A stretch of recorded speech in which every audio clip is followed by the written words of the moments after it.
भेटलो कुऱ्हाडेजींना, जे आरोग्य विभाग बघतात, आणि त्यांनी आम्हाला आश्वासित केले, कारण असं आम्हाला माहीत पडलं होतं की मागची जी बिल्डिंग आहे ती तिचं खाजगीकरण होणार आहे आणि प्रायव्हेट माणसाला देण्याचं काम होणार आहे. त्यांनी सांगितलं नाही, ती बिल्डिंग आम्ही मुंबई महानगरपालिकेच्या माध्यमातूनच बांधलेली आहे आणि त्याच्यामध्ये मुंबई महानगरपालिकेच्या सुविधा दिल्या जातील. त्या व्यतिरिक्त त्याला लागणारा स्टाफच्या बाबतीमध्ये आम्ही बोललो की सर्वसाधारणपणे इथे जे स्टाफ आहे तो 50% जी पदे ती रिक्त आहेत. साफसफाईचा प्रश्न आहे, बाकीच्या सुविधांचा प्रश्न आहे. त्याच्यावर त्यांनी सांगितलं की ऑलरेडी त्यांनी आता डॉक्टरांची आणि येणाऱ्या काळामध्ये 7-8 दिवसामध्ये पॅरामेडिकलच्या जॉबच्या संदर्भामधल्या आणि वेकन्सीबद्दल जाहिरात देणार आहेत आणि सगळ्या हॉस्पिटलच्या जे आहे ते एकत्र भरण्याचं काम होणार आहे. त्यामुळे तोही प्रश्न या ठिकाणी सॉल्व्ह होईल. काही लोकांनी MRI, CT स्कॅनच्या बाबतीमध्ये सुद्धा काही मुद्दे मांडले. ते सुद्धा आमचं म्हणणं होतं की त्याच्यामध्ये सुद्धा ज्या तऱ्हेने मुंबई महानगरपालिकेचा रेट आहे त्याप्रमाणे हे काम व्हायला पाहिजे. दुर्दैवाने काही लोक त्याला जास्त चार्ज करतात, त्याच्यावरही पण ते म्हणालेत. स्वच्छतेच्या बाबतीमध्ये आम्ही मुद्दा मांडलेला आहे की स्वच्छता हॉस्पिटलची सगळ्यात महत्त्वाच्या सगळ्यात गोष्टी, कारण ज्या वेळेला हॉस्पिटलमध्ये कोणी येतं त्यावेळी तिथे त्यांना बरं वाटण्याचं काम तिथलं वातावरण करत असतं. त्यामुळे त्याच्यावर सुद्धा त्यांनी सांगितलं की आम्ही काम करू. आणि मला असं वाटतं की आज त्यांनी आमच्या जे आम्ही सांगितलं होतं सुविधांबद्दल आम्ही बोललो होतो आणि त्याचबरोबर खाजगीकरण होऊ देण्याबद्दल बोललो होतो. त्या दोन्ही प्रश्नाची त्यांनी आम्हाला सविस्तर उत्तरं दिलेली आहेत आणि त्या संदर्भामध्ये स्थानिक लेवलचे जे प्रश्न होते काही लोकांनी मांडले आणि त्याचीसुद्धा त्यांनी उत्तरं दिली. त्यामुळे मला असं वाटतं आजचं हे उपोषण आता आम्ही मागं घेत आहोत, परंतु लोकांचा आवाज उचलण्याचं काम अणुशक्तीनगर असेल किंवा हा परिसर असेल, इथल्या लोकांचे प्रश्न मांडण्याचं काम पूर्वीसुद्धा आम्ही केलेलं आहे आणि येणाऱ्या काळामध्ये सुद्धा आम्ही करू. मागे एक व्हिडिओ व्हायरल झाला होता ज्याच्यामध्ये एक सफाई कर्मचारी एका महिलाचे ECG करत होते, त्याबद्दल काय विचारलं? नाही, त्याबद्दल सुद्धा आता आम्ही काही लोकांनी मुद्दे मांडले. त्याची चौकशी मला वाटतं चालू आहे, पण ती महिला कोणी पुढे आलेली नाही आहे. त्यामुळे खरं तर तो कर्मचारी असं म्हटलं जातं की काय मदत करण्यासंदर्भामध्ये विचार करूनच गेला होता आणि त्यामुळे कुठल्या महिलाचं अजून काही तक्रार प्राप्त झालेली नाही. त्यामुळे आता सध्या जेव्हा ती तक्रार होईल किंवा पुढच्या गोष्टी होतील तेव्हा चौकशी करू. सध्या तरी कोणाची त्या संदर्भामध्ये तक्रार नाही आहे. मैम, ये इम्पोर्टेंट है हॉस्पिटल इस एरिया के लिए, स्लम एरिया या आसपास, इसलिए आंदोलन करना पड़ा पहले राज्य न्यायालय, आज त्यागी जी और बाकी टीम लोग कर रहे हैं. क्या वजह है कि ये करना पड़ रहा है बार बार इस तरह का? नहीं, हमने इसलिए आंदोलन यहाँ पे छेड़ा है क्योंकि हमें जो पता चला है कि जैसे आपने कहा गोवंडी से लेके मानकुल से लेके ये रास्ते में पूरा ईस्टर्न का सबसे पहला अस्पताल है और हमने ये भी कहा कि इसको सुपर स्पेशलिटी करना चाहिए क्योंकि बहुत सारे पेशेंट को यहाँ से साइन अस्पताल में भी रेफर किया जाता है.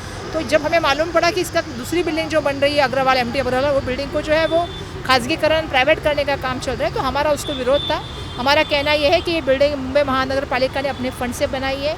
मुंबई महानगर पालिका इसके लिए पूरा स्टाफ दे रही है, तो इसको चलाने का काम भी, क्योंकि आरोग्य व्यवस्था और शिक्षा ये दोनों के ऊपर जो काम है वो सरकार ने करना चाहिए, मुंबई महानगर पालिका ने करना चाहिए.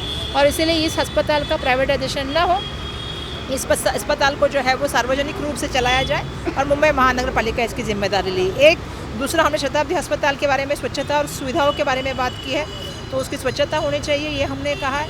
उसकी साफ़ सफाई पे ध्यान दिया जाए. जो रिक्त पद है, कर्मचारी कम होने की वजह से जो लोड है या जो काम नहीं हो रहा है उसके ऊपर भी उन्होंने हमें जवाब दिया है कि ऑलरेडी डॉक्टर्स की जो है वो ऐड आ चुकी है.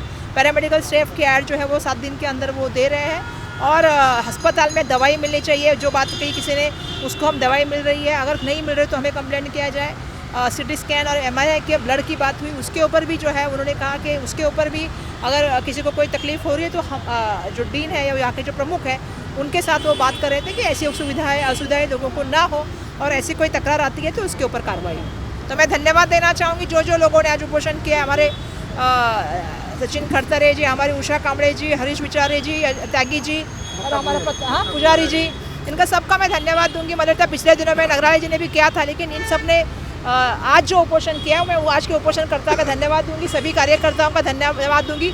अपेक्षा यही है कि कांग्रेस पार्टी लोगों की आवाज़ बने, मुंबई करके आवाज़ बने. आज दुर्भाग्यवश मुंबई करके जो हेल्थ के सबसे बड़ी चीज़ें हैं, मतलब जैसे अस्पताल है, उसके ऊपर बड़े बड़े डेवलपर और बड़े बड़े व्यापारियों की नज़र आ गई है. कहीं ना कहीं जब जहाँ बिल्डिंग देखते हैं वहाँ पे उनको ऐसा लगने लगता है कि हमारी बिल्डिंग है.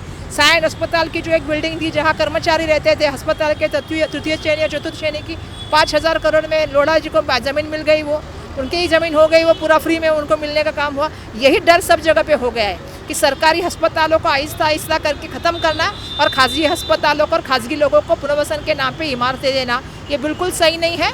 मुंबई करके हक के खिलाफ है, ऐसा हमारा कहना है. देखा गया है कि सिर्फ कांग्रेस ही हर चीज़ में आवाज़ उठा रही है. आप कुर्ला हो, साइन हो, शताब्दी हॉस्पिटल हो, आप सब जगह पर दिखाई, बाकी दूसरे कोई पार्टी के नेता दिखाई नहीं दे रहे. क्योंकि हम कांग्रेस का पार्टी लोगों की पार्टी है आम आदमी के और गरीब आदमी के सवाल उठाने का काम करती है। देखिए यहाँ पे आने वाला कोई अमीर आदमी नहीं आता है, सब गरीब आदमी यहाँ पे आते हैं। और अगर कोई एक्सीडेंट का केस होता है तो भी यहाँ पे आता है, तो उसको अगर टर्शरी केयर तक यहाँ पे उपलब्धि नहीं हो सकती, तो ये अस्पताल को जो है वो सुविधा युक्त अच्छा बनाना, उसको सुपर स्पेशलिटी अस्पताल बनाना, ये सरकार की और मुंबई महानगर पालिका की जिम्मेदारी है। और अगर इस तरफ एक विरोधी पक्ष करके जो काम करने का भूमिका है या कांग्रेस की जो भूमिका है वो यही है कि लोगों की सेवा करना। हमारा कहना ही वही है कि लोगों की सेवा कीजिए, लोग जो है लोगों के लिए खड़े रहिए। तो जैसा कुर्ला का आपने कहा, श्रेय अगर लेना हो तो सभी लोग आके बैनर लगाएंगे और उपोषण करने के लिए सिर्फ कांग्रेस का कार्यकर्ता ही क्यों दिखाई दे रहा है? देखिए श्रेय को हमको चाहिए भी नहीं, हमको ये चाहिए कि लोगों के लिए सुविधाएं हो। अगर लोगों के लिए सुविधाएं होगी तो हमें आशीर्वाद जो मिलेंगे वो हमें बहुत आगे लेके जाएंगे। वर्षा भाई आगे बढ़ो।